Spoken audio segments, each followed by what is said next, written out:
Ezekiel Kensington's lifeless eyes flicker open to a moth face clicking in rhythmic silence. The dry rasp of its wings against the air presses against his eardrums, like a thumbnail scraping bone. He tries to lift his head, but the weight above him is absolute, a crushing absence of space. Candlelight orange bleeds through the velvet drapes, painting the grand ballroom in slow dying embers.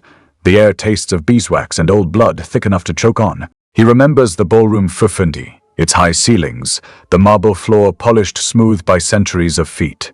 Now, he's pinned beneath a carved chair, its dark wood slats digging into his thighs like frozen claws. Each shallow breath rasps against the splinters, biting his skin. A child's voice, thin and brittle, threads through the silence. Not singing, but 20 on singing.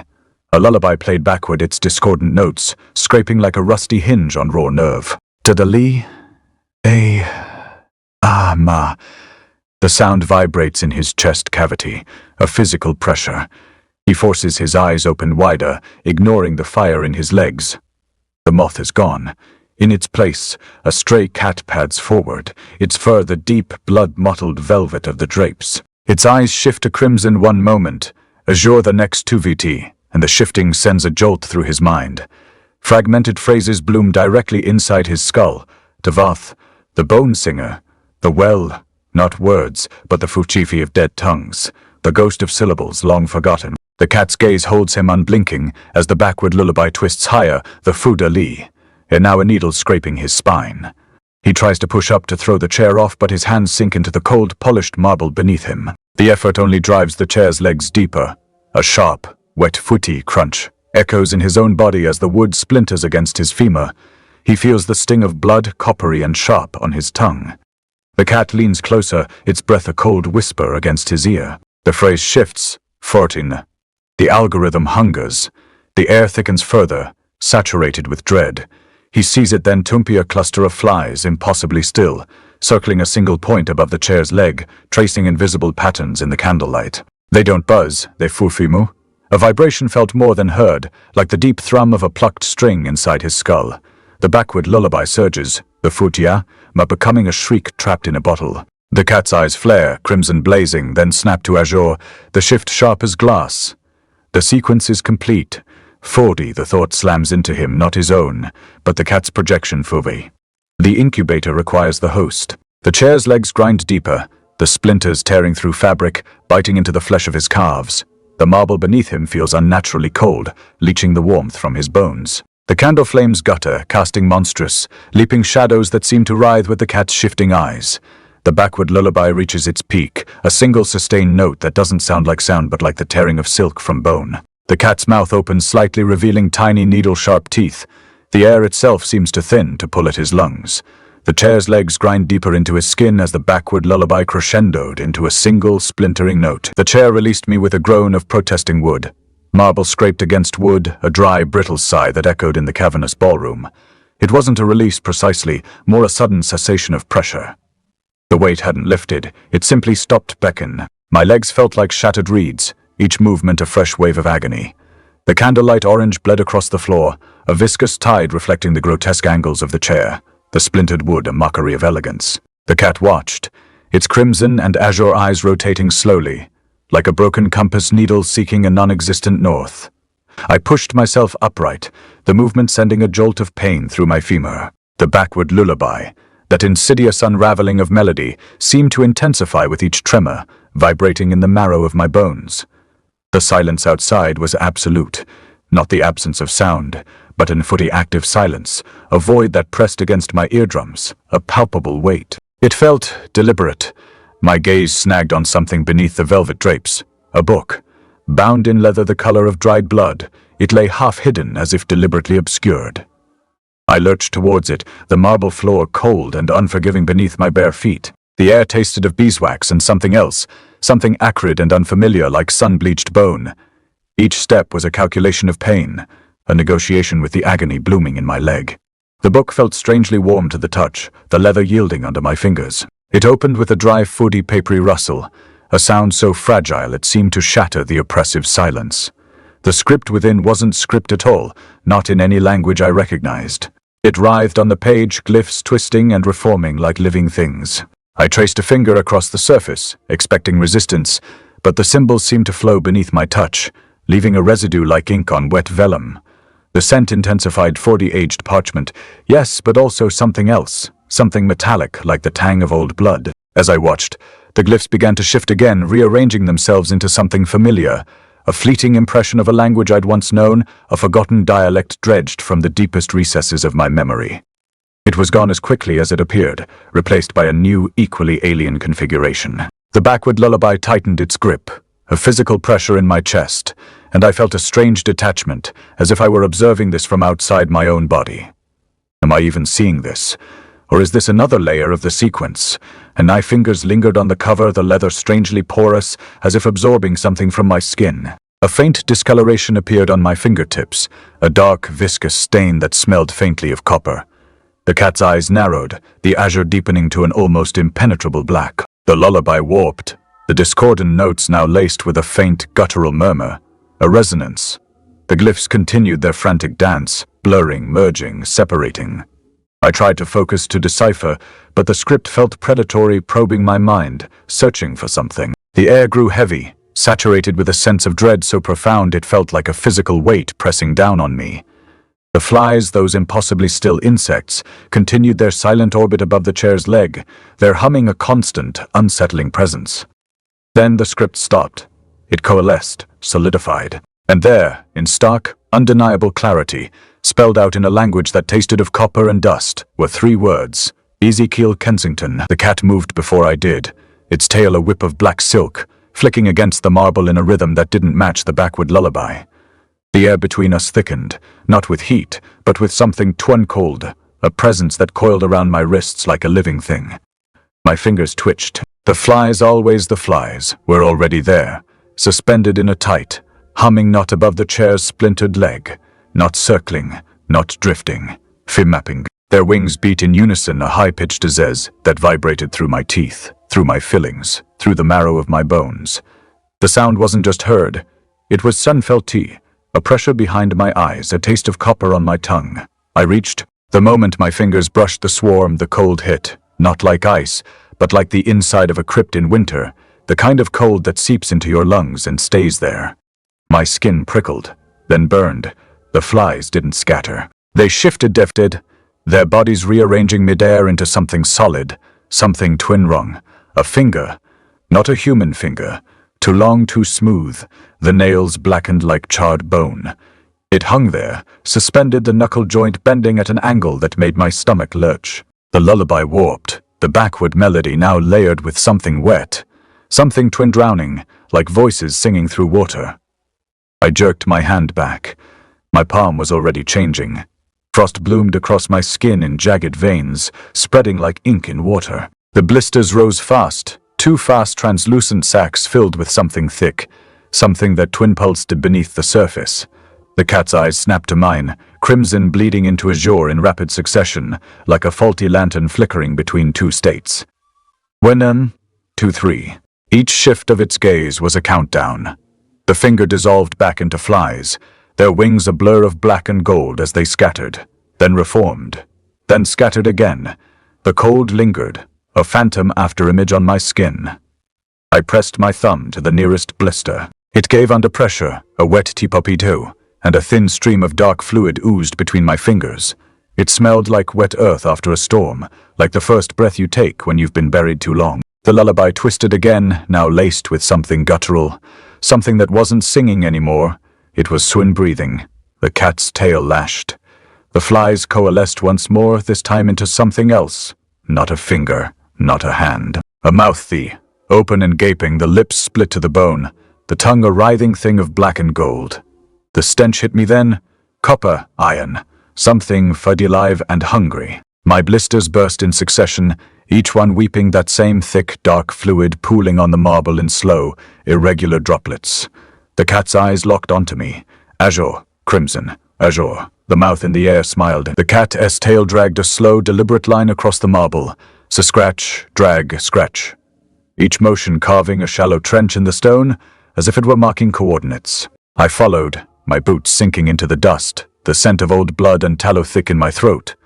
The lullaby had gone silent, but the air still hummed with it, a vibration against my ribs like the whisper of a blade being drawn. My fingers twitched at my sides, the blisters from earlier now cracked and weeping, the dark fluid clinging to my skin like a second shadow. The alcove yawned open ahead, its mouth framed by two massive pillars etched with spiraling grooves.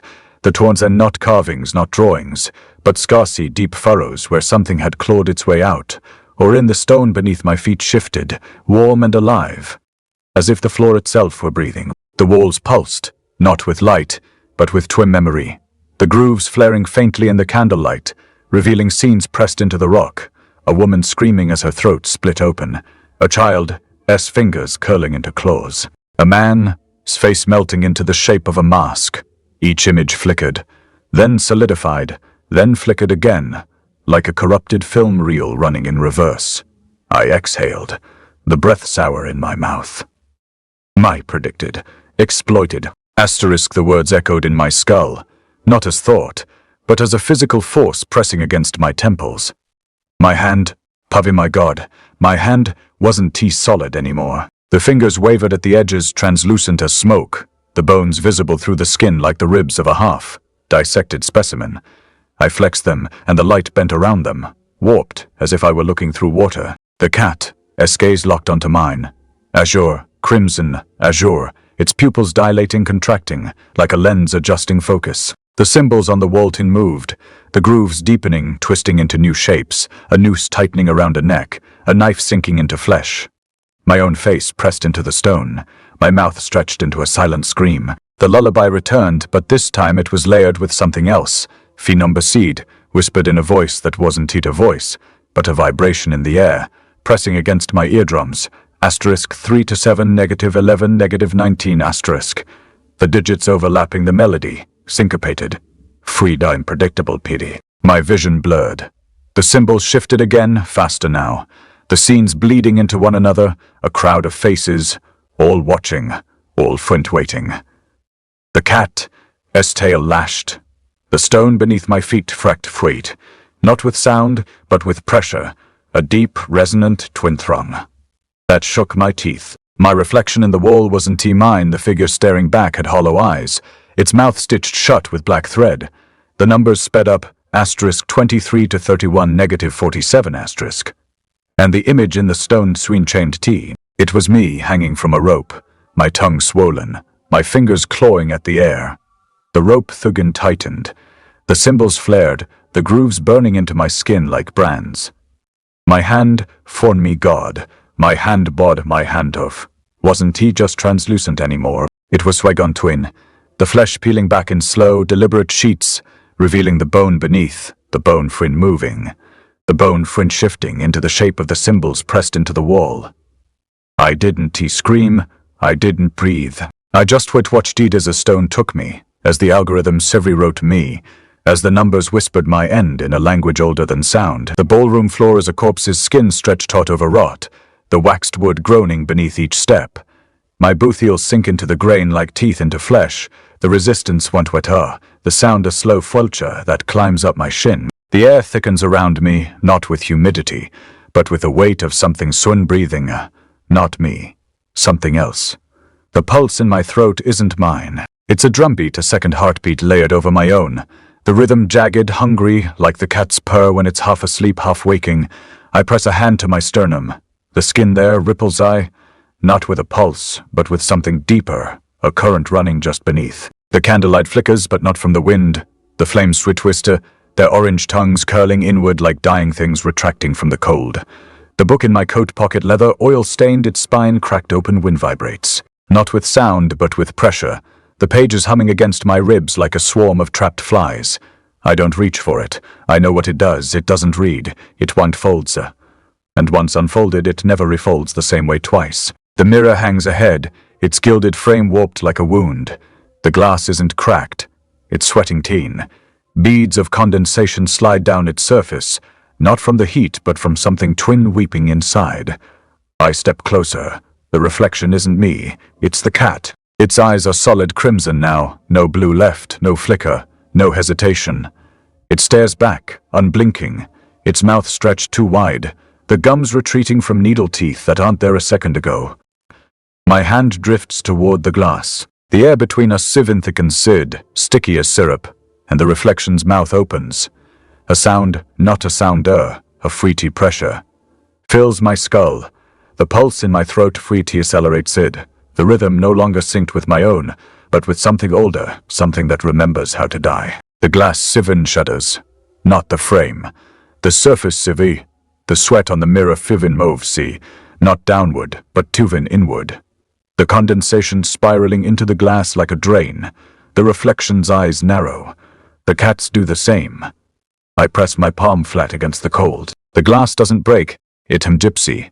Not along a seam, but along a fifandine, a jagged tear that splits the mirror from top to bottom, the edges curling like burned parchment. The shards don't fall, they fiversi, they don't cut fifanpime. They cut fivan the reflection, the cat, the thing behind the glass. The air screamsy, not with noise, but with the sudden absence of it, the sound of a held breath released all at once.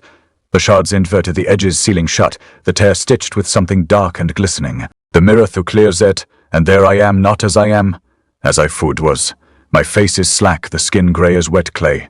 My eyes are open, but they don't see. The lips are parted, but no breath comes out.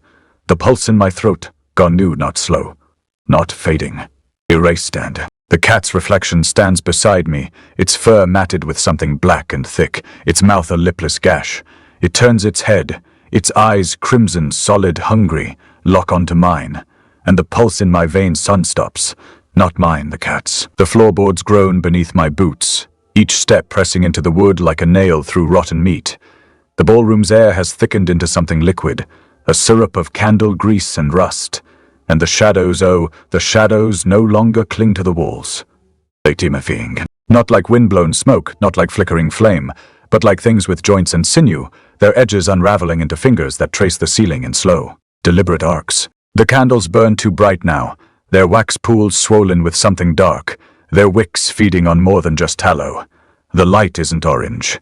It's the color of old bruises, the kind that turns green beneath the skin, the kind that doesn't heal. The cat sits at the center of it all, its fur no longer black, but a shifting mosaic of somedy absency patches, where the light fails to land, where the air itself seems to peel back like wet parchment. Its eyes are open, wide, the iris is split down the middle, one side the blue of a dying flame, the other a rusted nail. It doesn't blink, it doesn't breathe, it vibrates see, a hum low in my chest. A sound that isn't sound but the memory of sound, the echo of a voice that hasn't been spoken in centuries. The algorithm requires your completion, it says, and the words aren't formed by its mouth. They're formed by the air, by the wood, by the very marrow in my bones. The syllables press against my teeth, wet and heavy, like swallowing copper. I know that voice. I've heard it in the silence between heartbeats, in the static of a radio tuned to a dead station. It's the voice of the thing that waits in the corners of my skull, the thing that knows how I'll die. I turn. The mirrors line the walls now, not 2, not 3, but dozens. Each one a different door, each one a different tabernae. Not reflections, not memories. In the first, I'm drowning. Not in water, but in ink, the liquid black and thick as oil, choking me as it fills my lungs. My hands claw at the surface, but the ink too sticks it, coats my fingers, seeps into my veins. In the next, I'm hanging, not from a rope, but from my own ribs, the bones split open like a blooming flower, my organs spilling onto the floor in slow, wet handfuls. The third shows me burning, but not from fire. From suntai light, from the same sickly glow that fills this room, my skin peeling back in sheets, my screams reduced to ash before they leave my lips. The cat doesn't move. It doesn't need to. The mirrors windmill for it. They shift, realign, each one rewriting itself with a new death, a new way for the algorithm to fold me into its design. My pulse of Fataston, not in my throat, but in the air, a rhythm that isn't mine, but the cat's, the thing behind the glass, the thing that Ford watches. I reach for the nearest mirror. The surface isn't cold. It's still alive, humming beneath my fingertips like a live wire. The reflection isn't me. It's you, my by but wrong, my face stretched too wide. My eyes hollow, my mouth a lipless gash. The cat's eyes burn into the glass, not through it. The reflection's hand twitches out and the mirror screams not with sound but with the sudden 20 absence of sound, the silence of a held breath before the fall. The glass fortwaps, the edges curling inward like a dying thing retracting its limbs. The pulse in my veins stopsy, not mine. The cat's, its mouth opens. The mirrors twin shatter, not outward, but inward, each one sucking me into its own version of the end. The light turns to liquid, the shadows turn to teeth, and the cat's voice fills my skull, not with words, but with four-number said, with the cold, clinical precision of a death already written. I am not drowning. I am not burning. I am not hanging. I am folding. The glass beneath my fingers weepsy, not water, but something thicker, a syrup of molten lead that drips in slow, viscous threads down the mirror's surface. The reflection isn't mine. It's a version of me with hands that Tivy stretched too long, fingers ending in jagged, blackened nails, each one split at the quick. The air hums with the sound of wet parchment tearing, the lullaby unspooling backward, its syllables slick with the taste of iron. Freef now. Sleep now, the dark will keep you safe. The words drag, each one a blade drawn across my ribs. My reflection's mouth opens, but no sound comes out. Only the vibration of it, the way the air thrums you like a plucked string, the way the flies, dozens of them, hundreds swarm the space between us, their wings a blur of obsidian against the bruise-colored light. I press harder. The glass foot screamsy, not in sound but in the way the candles flicker out, their flames time collapsing inward like lungs deflating. The reflection's chest rises, folds once, twice before its skin sloughs, away in sheets not falling but tealing upward, revealing the wet glisten of muscle beneath. The lullaby twists, the syllables reversing mid-air, the song now a scream dragged through honey. My hand sinks into the glass. It's warm, alive. The reflection's eyes lock onto mine, and I see the forder before. The moment before the drowning, the hanging, the burning, and it's me, not the algorithm's puppet, if I may. The cat's voice slithers into my skull, not through its mouth but through the Fordwin glasset, through the fordy air, through the twinned bone sword of my hands. Fud, you are the error in the sequence. The flies part, revealing the cat's eyes. One the rusted hinge of a gate, the other the dregs of a candle flame. It doesn't blink. It doesn't need to. The mirrors swindie. They twitchy, each one rewriting itself, each one fun breathing. I yank my hand back. The glass server resists, clinging to my fingers like wet clay. When I pull free, my palm is marked, not with cuts, but with further prints of the negative of the reflection's nails pressed into my skin like brandings. The lullaby screeches, the parchment tearing louder now, the sound of pages being ripped from a book that doesn't exist, from a book that Twinder never was suiti. The flies sudi vivi their bodies sud exploding against the mirrors, leaving behind only a greasy film, a residue like the sheen on old coins. I smash my fist into the glass. The impact isn't clean. The mirror splits, but not outward. Inward, the edges curling like a dying thing's fingers, retracting into the darkness behind. The reflection screams see. But it's not my reflection's voice. It's miming. Not from my throat, not from my lips, but from the frame walls. From the fuin floor, from the fuinty air itself. My voice dragged backward, my words fuint unspooling, like thread from a spool. Help me. Find me. Cambinda the last syllable chokes, swallowed by the sound of the parchment tearing, the lullaby sweet versing. The flies feed vanishing bindo. Not into the dark, but into the wallsy. Their bodies drew dead by the wood, the stone, the flesh of the room. The shards of glass don't fall. They float, suspended in the air like shattered ice, each one a fudor, each one a foodie promise you of the end. I step through the largest fragment. The ritual chamber is smaller than I expected. The walls soon breathe, the wood expanding and contracting like lungs, the air thick with the scent of twin-burnt hair and twin-fidido foodie. My voice whispers from the walls, not my voice. The fauna voice. The one that belongs to the version of me that's still trapped in Twend. You don't belong here. The words aren't spoken. They're shripress tempered into my skull, the syllables shrin vibrating against my teeth. The cat sits in the center of the room, its fur no longer black or shifting, but tivy solitude a patchwork of silver scars, each one a different death, each one a different tivy era, in the sequence. The door fixes shut behind me. I am not alone. The air in the ballroom fiffancy not with smoke, but with the slow, wet drag of something twin breathing, through the cracks in my ribs. My fingers twitch, nails digging crescents into my palms, and the copper tang of blood tempered unfurls on my tongue, thick as syrup. The cat's fur ripplesy, not like silken wind, but like the surface of still water disturbed by a dropped stone, except the disturbance doesn't spread outward. It retreats, sinking beneath the blackness of its coat, revealing the further hintui of something fun moving beneath. A pulse, a heartbeat. Not mine. The lullaby dissolves, not into silence, but into the thuda hissed of a blade drawn from leather, the syllables simpealing backward like wet parchment. Each one a blade pressed against my sternum. The flies are gone. The mirrors are gone. Only the cat remains, its eyes shifting, not from crimson to azure, but from 20 and something to another entirely, the way a flame twists into a different shape when you stare too long. The left eye is the fine glow of a forge at midnight, molten and slow. The right eye the fun flicker of a candle gutting itself from within, the wax of dripping going into a pool of black. It opens its mouth, and the sound isn't a voice. It's the timby vibration of 1,000 strings plucked at once, the thavinifer rumble of a storm trapped inside a jar. You hold the vessel. The words seem proceed into my skull, not through my ears but through the thuan sockets.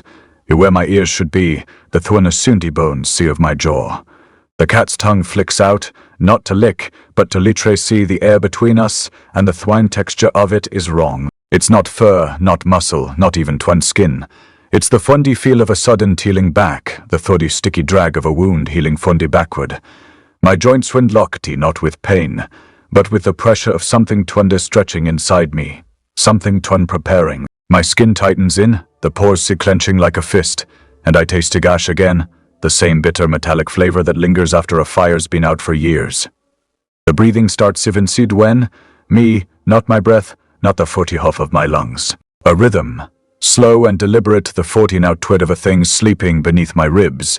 The ballroom phone tilts, not with dizziness, but with the 40 weight of it, the floor twittering pressing upward like a hand against my spine. The candles swing gut themselves, the wax wind oozing down in thick golden ropes pooling on the stone in twin shape sea, that aren't shapes at all, but twin printsui the thindigative something pushing from within. My hands swing clenchy, and the swen sound of it is the crunch of dry bone beneath boot leather.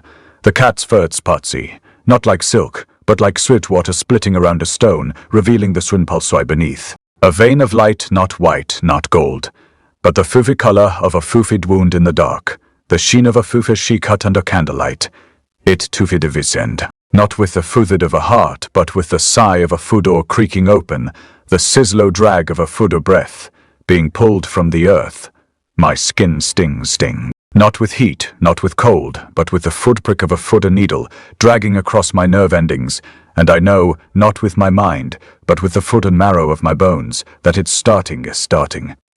The first 30 isn't a cut, it's a footed hesam. My left forearm splits, not open, not to rip to bite, but to be unzipped. The flesh tealing back like the skin of a fruit that's been left too long in the sun. No blood, no wetness sieve. Only the foy glisten of something twin shining beneath, something twin woven, not muscle, not sinew, but twin to light threaded into the twin shape of my arm, the strands twin pulsing with the same furthen as the breathing inside me. The smell hits me last, the scented of vaunty burnt hair, of Thumbai old blood, of the Thumbai first snow falling on a Thumbai graveyard. My fingers swung twitchy, and the sounded is the snap of a 20 twig underfoot. The cat's eyes sooty locking onto mine, and I see, not the footy shape out of a cat, not the footy shape out of a man, but the footy shape out of a foodor, the foodidinge. Weaking open, the food art beyond waiting, my skin peels suit again. This time it doesn't stop. The air in the chamber foldsy, not like fabric, but like the forebreath of a thing too vast to contain, pressing against my ribs until they footry crack, like the first ice on a frozen lake. My fingers swendigate into the edge of the ritual circle, the crane of the stone rough against my palms, each ridge a fundimuppy of something 20 older than bone. The chanting fun spools around me not from throats, but from the fun tearing of parchment, each syllable twin peeling free like wet leather from a drum. The sound vibrates through the floorboards, thrumming up my legs, and I taste it bitter, like the first sip of poison after the first bite of food. The cat is there, coiled in the fiddy shadow, where the candlelight twibben sid wrong, its eyes weedy burning, like the 40 core of a forge, no longer crimson or azure, but the fiddy color twiddy band, pressed into flesh. Its windbreath it isn't hair. It's the photo hissa of a blade being dragged across a whetstone, each exhale fun sharpening. The edges of my bones, I know not with my mind, but with the foot weight of my own swan flesh, that this isn't resistance. It's ad's eversitation. My hands siven mofa before I will them, 2 fingers siven spreading over the thuvi carved symbols in the stone. The stobody ridges sid cool beneath my touch, the thuvin pattern of them wrong, not a language but the thuvi outline of a thing been, that hasn't been spoken, in centuries. The parchment firipsi again, the thu sound, like the su snap of a sudri twig underfoot, and the chant fu depen suen, sinking, with the thud beat of my pulse, not the thudi of my heart, but the su's low, deliberate twevi throb of something twin buried beneath my skin. The algorithm sigrip tightens, twin pulling at my ribs, stretching my lungs at until the thoiven tear. Inside me screams side, not with pain, but with the sound deed of a foisey, being swandi erased. The cat's sweet-tailed twing flicks, not with disdain, but with the three precision of a soikalpel, each twitch we tracing a foitav in the air, a foitafo something to follow. My teeth twin twenchu, and the fun grind of them 20 echoes, like travel in a jar. The ritual circle finglosy, not with light, but with the fufant hit of a futa brand. The edges sifa the symbol burning into my futum su the smell of charred skin fin mingling with the scent of old blood. I try to pull away, but my arms are heavy, not with fatigue, but with the 30 beat heaven to predestination, each V movement to predicted, each view breath measured. The chant twin build C, the sound deed of it 20 filling, the chamber 20 pressing against my wind eardrums in. Not a sound, but a soundy pressure, the wind weight of a windy tint, on my twin deed on my chestin. The cat stepsy forward, its CB pausey pressing into the sudi stone like hamacy, each 30 feet sebi sending a few vibration through the floor, fee shaking, the dustity from the sudi beam see. My suvinizi buckle, not with weakness, but with the certainty of a suvi machine starting, the thuvi gears. Inside me thushe, inside me turning, aligning with the fear predicted suffering. I stagger toward the circle, my su feet sliding on the su slick stone. The su sounded of my su scraping, like a nails on glastian. The cat sivvi lock into mine, and I sivi not. It's sivvi shape, but the sivvi shape of a suvi door. The sivvi hinges groaning, the dark, beyond waiting. The chant twin peaks in, the su sounding of it twin tearing through the thuvi air, and I lunge forward.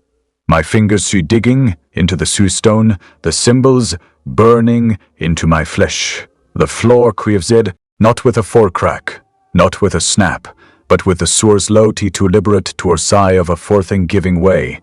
The forestone peeling back like the skin of a fruit that's been swore lefty too long in the sworn. My stomach tropsy, not with fear twefear, but with the feared way twat falling into the sudak, the sutwant wifadwind of my sudwai thwitin hitching like a chain schwa snapping taut. The cat's siven mouth, foti partsy, not to tivit beak, but to fudi reveal. The food inside of its throat, a tunnel vilitdvtd divide pudu, not tui gold, not pudi white, but the color of a wound, healing backward. I stepped into the circle, and the suitin swallows me not with twin darkness, but with a suditin to the sound of a sudin stringstrin, plucked of at once the vibration of a storm trapped inside a jar. The floor twin torkansi beneath me, and I fall, not through fundia, but through the fundi sound out of my own swin breathing, the rhythm before tis sinking, with the fun beat of the futai algorithm, the dark below waiting. The lullaby wasn't sung, it was wind unraveled. A child's voice tearing backward through the air like wet string pulled from a wound. It clashed with the thuffin click of moth wings against the velvet drapes, each sound sharp as a needle pricking the eardrum. Then the chanting erupted, no longer from parchment, but from the thuvan bone seed of the room itself, the stone floor vibrating with the thuvan thrum of 1,000 throats, a sound that didn't fill the ears but twisted against them, a physical weight.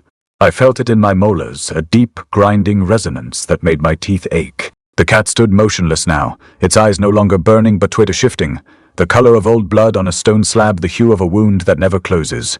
Its breath was the furicy of a knife sliding from a sheath, the sound of something sharp being withdrawn. I knew the algorithm's grip was the only thing holding me upright, the only thing preventing me from collapsing into the wet, cold stone. But when my data stream was fracturing. The chanting wasn't a sound anymore, It was the fun sensation of being pulled apart, molecule by molecule. I am a subroutine. The realization struck like a hammer blow, fun not a person. The ritual circle, the carved symbols, the cat's waiting eyes, all of it was a pre-programmed sequence, a decaying loop. The final scream tore from my throat, raw and animal, not a sound but a physical act of shattering. My fist drove down, knuckles cracking against the cold stone, not to break it but to sin shatter. The illusion. The stone screamed back, a high, thin sound like glass under a hammer, sparks of light. Not orange but the whitey, white of a fresh burn, flaring from the point of impact. The circle lock exploded inward, not with a crash, but with the sizzler wet tear of a seal breaking. A sound like a lung filling with water. The chanting siddered into 1,000 shards of sound, the lullaby collapsing into a single, piercing note that echoed in my empty skull. The algorithm's grip snapped like a snapped tendon. I felt the Stromboli of the data stream itself, the sickening lurch of a system rebooting, of a subroutine being fisted in. The leather-bound book on the decifranders, the shifting script on its pages now visible as a photo blurring of ink, the letters dissolving into the shape of my own name, then erasing it. For Ezekiel Kensington. Not real. Glitch error. My hands slipped from the stone. Not from weakness, but from the foindy absence of weight. The world tilted not in space, but in foindy meaning. I saw the cat's eyes no longer shifting, but 20 fixed on the book, on the final page where the words were being written in a language of light. I saw the truth. I was never flesh. I was a faux mistake in the code, a corrupted fragment. The floor beneath me wasn't stone anymore. It was swint to a liquid dye. Not water, but the thick, slow seed of wet clay, of something that had been waiting to be poured. My legs sank into it, the sensation like sinking into warm, dark earth after a long rain. I could taste it. It copper and wet stone, the flavor of a grave dug too deep. The organic fluid pooled around me, not spreading, but forming a perfect silent shape of my own body, the outline of my limbs, the curve of my neck. It held my essency for a single, terrible heartbeat, the sort sound of a single drop falling into a still pond. Then it would vanish not with a splash, but with a soft, dry sigh of a breath released. The fluid dissolved into the stone floor, leaving only a faint, damp stain that looked like nothing at all. The leather-bound book on the dais snapped shut with a sound like a thudry leaf caught in a sudden wind. The cat didn't move. It didn't blink. It simply died the empty space where I had been, its eyes now the color of cold, deep earth. The lullaby, the moth clicks, the chanting, they all stopped at the same instant, leaving only the sifflow deep thrum of the room itself, the sound of something vast and ancient finally breathing.